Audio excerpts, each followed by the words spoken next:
რუსეთისთვის რაღაც მართლაც საშინელი მწიფდება. 25 აგვისტოს მაშინვე მას შემდეგ რაც შეერთებული შტატების სამხედრო თვითმფრინავი ცენტრალური სადაზვერვო სააგენტოს დირექტორ ჯონ რედკლიფთან ერთად მოსკოვიდან აფრინდა. ვლადიმირ პუტინმა მაშინვე მოაწერა ხელი 6 ბრძანებულებას, მაგრამ გამოაქვეყნა მხოლოდ 3. როგორც მოგვიანებით გახდა ცნობილი, პუტინმა ხელი მოაწერა 3 საიდუმლო ბრძანებულებას. მას შემდეგ რაც დასავლურმა მედიამ გაავრცელა ინფორმაცია, რომ ცენტრალური სადაზვერვო სააგენტოს დირექტორი მოსკოვში ჩავიდა, რათა ვლადიმირ პუტინი შედეგებზე გაეფრთხილებინა. თუ რუსეთი მართლაც თავს დაესხმება ევროპას.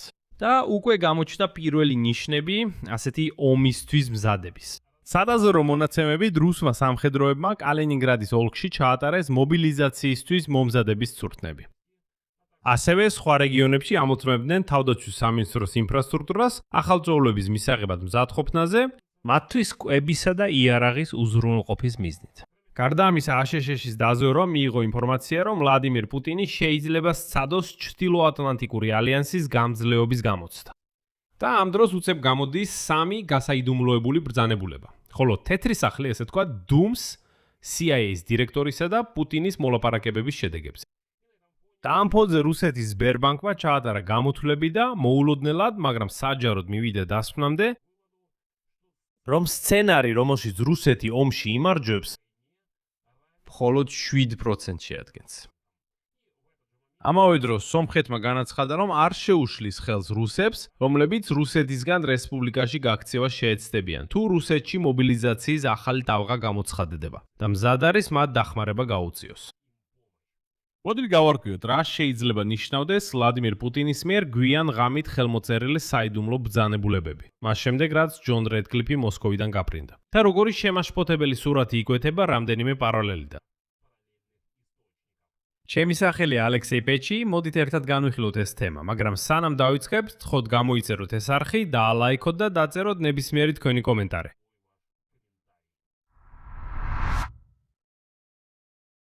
მოდით მაშინვე დავიწყოთ ვლადიმირ პუტინის ბრძანებებით. რუსეთის პრეზიდენტმა პუტინმა ხელი მოაწერა 3 დახურულ ბრძანებას. მოსკოვში ამერიკის შეერთებული შტატების ცენტრალური სადაზვერვო სამმართველოს ხელმძღვანელის ჯონ რედკლიფის მოულოდნელი და წინასწარ არანონსებული ვიზიტის ფონზე. ამის შესახებ იუწყება რუსეთის ფედერაციის სამართლებრივი ინფორმაციის პორტალი. ამ სამთავრობო პორტალის მონაცემებით 25 აგვისტოს ვლადიმირ პუტინმა ხელი მოაწერა 3 ღია და გამოქვეყნებულ ბრძანებას. ნომრები 608, 609 და 610. 2 მათგანს ეხება რუსეთის ელჩის შეცვლას ერაყში, ხოლო კიდევ ერთი ცვლის კომისიის შემადგენლობას ინვალიდთა და ვეტერანთა საკითხებში. ამასთან ვლადიმირ პუტინის მიერ ბოლოს გამოქვეყნებულ ბრძანებას, რომელიც 24 აგვისტოს, წინა დღესაა ხელმოწერილი, აქვს ნომერი 604. და მისი შინაარსიც სხვათა შორის უკვე ცნობილია. ის სახელმწიფოს უფლებას აძლევს გადაიყვანოს ეგრეთ წოდებულ დროებით მართვაში. ფაქტობრივად კონფისკაცია შეუძლია თითქმის ნებისმიერი ობიექტისა და საწარმოს, თუ მათი მფლობელები სათანადო დაცვას არ უზრუნველყოფენ უპილოტო აპარატების თავდასხმებისგან. ანუ პირდაპირ ცერუს დირექტორის ვიზიტის წინა დღეს კრემლმა გააფართოვა საკუთარი უფლება. ფაქტობრივად მოახდინოს ნებისმიერი ბიზნესის ნაციონალიზაცია რუსეთში, უკრაინული დრონებისგან არასაკმარისი დაცვის საბაბით. ხოლო შემდეგი 3 განკარგულება რატომღაც სრულად დამალულია საზოგადოებისთვის. ანუ კიდევ ერთხელ ოფიციალურ პორტალზე გვაქვს 604 განკარგულება. ხოლო შემდეგ პირდაპირ 608, 609 და 610. 3 აშკარად გასაიდუმლოებულია. და სწორედ აქ დაიწყო ვარაუდები იმის შესახებ, თუ რა შეიძლება იყოს მათში დამალული. გაგახსენებთ CIA-ის დირექტორის ვიზიტის კონტექსტს მოსკოვში, რომ კავშირი გასაგები იყოს. მოსკოვში ვიზიტის დროს, რომელიც პირველი იყო რუსეთის უკრაინაში შეჯრის შემდეგ, CIA-ის ხელმძღვანელი შეხვდა ვლადიმირ პუტინს. ამის გამო რუსეთის პრეზიდენტმა სოგარ გააუქმა ერთ-ერთი ღონისძიება, რომლისთვისაც ასობით ადამიანი ემზადებოდა. ამის შესახებ ოფიციალურად განაცხადა კრემლის პულის კორესპონდენტმა ალექსანდრ იუნაშევმა. და ცხადია, რომ ასეთი კორესპონდენტი მხოლოდ იმას ამბობს, რასაც კრემლი მისცემს უფლებას თქვას. ანუ განცხადება იმის შესახებ, რომ პუტინმა ყველა თავისი გეგმა გადადო CIA-ის დირექტორთან შეხვედრის გამო, ეს არის თავად კრემლის მესიჯი. ზუსტად რა იყო პუტინსა და რედკლიფს შორის მოლაპარაკებების თემა, ეს ჯერ კიდევ გაურკვეველი. და აი Wall Street Journal-ი წერს, რომ რედკლიფმა შესაძლოა პუტინს გადასცა გაფრთხილება ამერიკული დაზვერვის მონაცემების საფუძველზე, რომლებმაც აჩვენეს კრემლი ამზადებს მობილიზაციის ახალ ტალღას და შესაძლო პროვოკაციას ნატოს მიმართ. კერძოდ ნატომ დააფიქსირა, რომ რუსები აქტიურად ამუშავებდნენ მასობრივი მობილიზაციის წვრთნების სცენარს კალინინგრადის ოლქში, რუსეთის ანკლავი ევროპაში. და რომ მსგავსი წვრთნები რუსეთის ბევრ რეგიონში ჩატარდა. რუსეთის ფედერაციის თავდაცვის სამინისტრო ამოწმებდა, რამდენად მზად იყო პოლიგონები ახალწოვლების მასობრივად მიღებისთვის.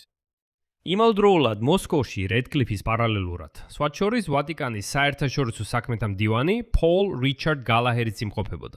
მან მოლაპარაკებები გამართა სერგეი ლავროვთან და განაცხადა მზადყოფნა, ციტატა. გამოიყენოს ყველა ინსტრუმენტი უკრაინაში კონფლიქტის მოგვარების ხელშეწყობისთვის. ანუ, როგორც ხედავთ, ყველაფერი ასე მოხდა. აშშ-მ ასე იმოქმედა, რედკლიფი აფრთხილებდა, რომ მოსკოვს არ უნდა წასულიყო ესკალაციაზე, ხოლო ვატიკანის წარმომადგენელი მაშინვე სთავაზობდა მშვიდობის გეგმას, რომელიც შეიმუშავეს. უკრაინამ, აშშ-მ და ევროპამ. ამავე დროს სომხეთის უშიშროების საბჭოს მდივანმა ალენ სიმონიანმა საჯაროდ განაცხადა, რომ სომხეთი არ შეუშლის ხელს რუსებს, რომლებიც შეეცდებიან რუსეთიდან რესპუბლიკაში განგზავრებას. მობილიზაციის ახალი ტალღის გამოცხადების შემთხვევაში სომხეთი მზად არის მათ დახმარება გაუწიოს. შემდეგ მოიყვან მის ციტატას. საზღვარზე არავინ აპირებს ვინმეს კითხოს, რატომ ჩამოვიდა აქ. რუს ადამიანს მხოლოდ ერთს ვეთქვი. კეთილი იყოს თქვენი მოგზანება სომხეთში. აქ ყველა გვიყვარს, ყველას ვცემთ პატივს და ისინი აქ იპოვიან ყველაფერს, რასაც ეძებდნენ სომხეთში ჩამოსვლით და შეძლებენ დაბრუნდნენ რუსეთში მაშინ, როცა მათთვის მოსახერხებელი იქნება. ჩინოვნიკმა ასევე აღნიშნა, რომ სომხეთის ხელისუფლება არამხოლოდ არ შეუშლის ხელს რუსების შემოსვლას, არამედ საჭიროების შემთხვევაში დახმარებასაც გაუწევს სამხედრო ვალდებულ რუსებს. ეს განცხადება შემთხვევით არ გაკეთებულა. როგორც უკვე ვთქვი, რუსმა სამხედროებმა უკვე დაიწყეს რეგიონების მზადყოფნის შემოწმება გაწევისთვის.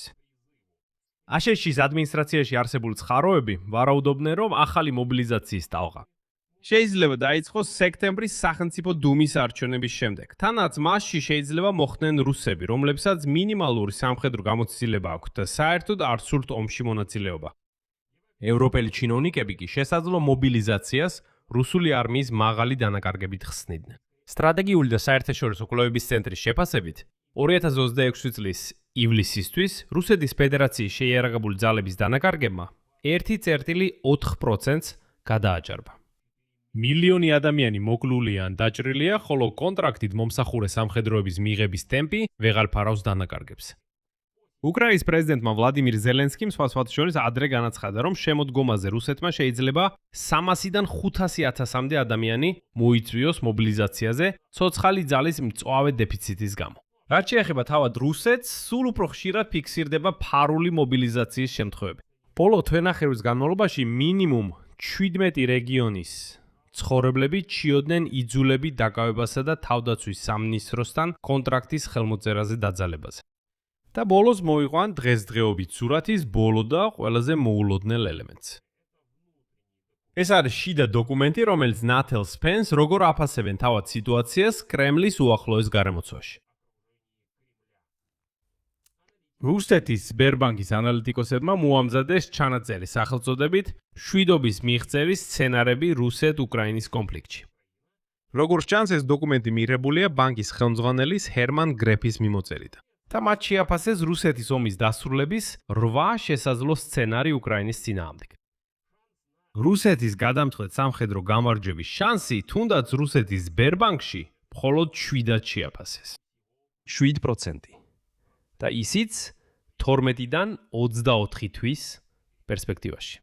და ასეთი გამარჯვებისთვის, თავად რუსი ანალიტიკოსების გათვლებით, საჭირო იქნებოდა სწორედ იმ 500,000 ადამიანის მობილიზაცია, ავიაბომბების წარმოების გაზრდა, საჰაერო თავდაცვის გაძლიერება და გარღვევა დრონების ავტონომიური როების შექმნაში, რომლებიც ხელოვნური ინტელექტის დახმარებით ოპერატორების გარეშე შეძლებენ коорდინაციას, შენიშვნაში პირდაპირ აღიარებულია შიდა პრობლემების მასშტაბი. რუსეთის ფედერაციის ბიუჯეტის დეფიციტმა პირველ კვარტალში შეადგინა 4,6 ტრილიონი რუბლი, წლიური გეგმის 3,8 ტრილიონის ფონზე, რაც თავდაცვაზე იხარჯება. საკვანძო განაკვეთი 15%-ია, ხოლო ნავთობისა და გაზის შემოსავლები 45%-ით შემცირდა. თავდაცვით მრეწველობაში დაახლოებით 400,000 მუშაკი არ ყოფნით. აგლიათ მიკროელექტრონიკა, საბრძოლო მასალა და ძრავები. რუსეთმა დაკარგა დაახლოებით 35 საჰაერო თავდაცვის კომპონენტი, ხოლო სამხედრო დანაკარგები საშუალოდ თვეში 30,000 ადამიანს შეადგენს. ეს არის მოკლულები და დაჭრილები. ამასთან დაახლოებით 90 ახალი კონტრაქტი დაყვანილი სამხედრო უბრალოდ გამოიყენება ამავე დანაკარგების შესავსებად.